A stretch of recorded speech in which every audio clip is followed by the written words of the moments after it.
دوسرے کرنتھیوں اس کے 4 باب اور اس کی 7ویں آیت میں لکھا ہے، لیکن ہمارے پاس یہ خزانہ مٹی کے برتنوں میں رکھا ہے تاکہ یہ حد سے زیادہ قدرت ہماری طرف سے نہیں بلکہ خدا کی طرف سے معلوم ہو۔ یہ ایک امیزنگ بات ہے کہ ایک کارڈ بورڈ کے اندر کوئی خزانہ ہو سکتا ہے۔ یہ ڈبہ خود تو کسی خاص چیز سے بنا نہیں ہوتا، اس لیے خزانہ ملنے پر اس ڈبے کو آسانی سے کچرے کے ساتھ پھینکا جا سکتا ہے۔ بالکل ایسے ہی انسان ہیں جو خدا کی طاقت کی فضیلت کو لے کر چلتے ہیں۔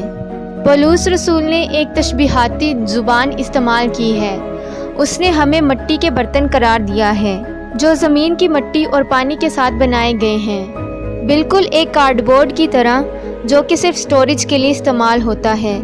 لیکن ہمارے اندر خداوند یسوع مسیح کے فضل اور جلال کی روشنی ہے جو ہم اپنے اندر ایک خزانے کی طرح رکھتے ہیں۔ باہری برتن جو کہ مٹی کا بنا ہوا ہے وہ اتنا اہم نہیں ہے جتنا کہ اس کے اندر رکھا گیا خزانہ اہم ہے، اور آپ اور جو مجھ میں خزانہ رکھا گیا ہے وہ خدا کا کلام ہے۔ ہمارے اندر کلام کا جو خزانہ ہے وہ اس چیز کو ظاہر کرتا ہے اور اس چیز کی گواہی دیتا ہے کہ یسوع مسیح ہی خدا ہے، اور اس کو اس طرح سے سٹائل کیا گیا ہے جو کہ اس چیز کو ظاہر کرتا ہے کہ اس کے اندر سچائی کی بھرپوری ہے، اور اس کی قیمت اس دنیا کے تمام تر سونے، چاندی اور طرح طرح کے قیمتی پتھروں سے زیادہ ہے۔ اگر ہم دوبارہ دوسرے کرنتھیوں اس کے 4 باب اور 7ویں آیت کو پڑھیں تو لکھا ہے، لیکن ہمارے پاس یہ خزانہ مٹی کے برتنوں میں رکھا ہے تاکہ یہ حد سے زیادہ قدرت ہماری طرف سے نہیں بلکہ خدا کی طرف سے معلوم ہو۔ ہمارے اندر جو خزانہ ہے وہ خدا کا کلام ہے، کیونکہ اس کے اندر برکات کی بھرپوری ہے، اور خدا کا کلام ہمیں بدل دیتا ہے، اور خدا کے کلام کے وسیلہ سے ہی ہم نئے عہد میں داخل ہوتے ہیں، اور اسی کلام کے خزانے سے ہم کامل ہو سکتے ہیں۔ اور اس کے ساتھ ہی کلام کے اس خزانے میں خدا کے وعدے ہیں جو کہ اس دنیا کے خزانے سے کہیں زیادہ پریشیس ہیں، اور اس خزانے کی سب سے امیزنگ بات یہ ہے کہ یہ خداوند یسوع مسیح کے جلال اور فضل سے بھرپور ہے جو کہ مٹی کے اس برتنوں میں رکھا گیا ہے، یعنی مجھ میں اور آپ میں۔ اگر ہم دوسرے کرنتھیوں اس کے 4 باب اور اس کی 7ویں سے 12ویں آیت تک پڑھیں تو خدا کے کلام میں لکھا ہے، لیکن ہمارے پاس یہ خزانہ مٹی کے برتنوں میں رکھا ہے تاکہ یہ حد سے زیادہ قدرت ہماری طرف سے نہیں بلکہ خدا کی طرف سے معلوم ہو۔ ہم ہر طرف سے مصیبت تو اٹھاتے ہیں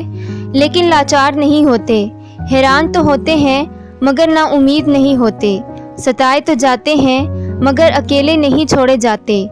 گرائے تو جاتے ہیں لیکن ہلاک نہیں ہوتے۔ ہم ہر وقت اپنے بدن میں یسوع کی موت لیے پھرتے ہیں تاکہ یسوع کی زندگی بھی ہمارے بدن میں ظاہر ہو، کیونکہ ہم جیتے جی یسوع کی خاطر ہمیشہ موت کے حوالہ کیے جاتے ہیں تاکہ یسوع کی زندگی بھی ہمارے فانی جسم میں ظاہر ہو۔ بس موت تو ہم میں اثر کرتی ہے اور زندگی تم میں۔ کچھ لوگ خدا کے کلام کی خوشخبری کو سن کر یسوع مسیح کو قبول کر لیتے ہیں،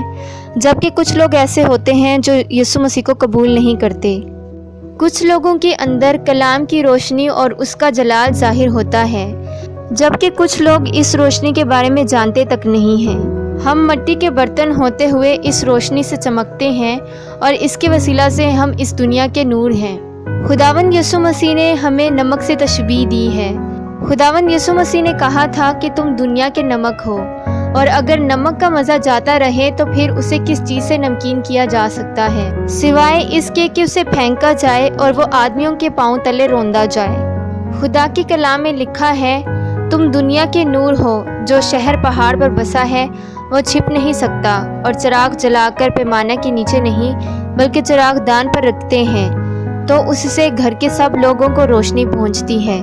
اسی طرح تمہاری روشنی آدمیوں کے سامنے چمکے تاکہ وہ تمہارے نیک کاموں کو دیکھ کر تمہارے باپ کی جو آسمان پر ہیں تمجید کریں۔ بالکل اسی طرح سے ایک مٹی کے برتن ہوتے ہوئے ہم خدا کے قیمتی کلام کو اپنے اندر لیے ہوئے ہوتے ہیں۔ ہمارے اندر سے خدا کے نیک کاموں کا اظہار ہونا چاہیے، کیونکہ خدا کا روح ہم میں بسا ہوا ہے۔ امثال اس کے 4 باب اور اس کی 18ویں آیت میں لکھا ہے،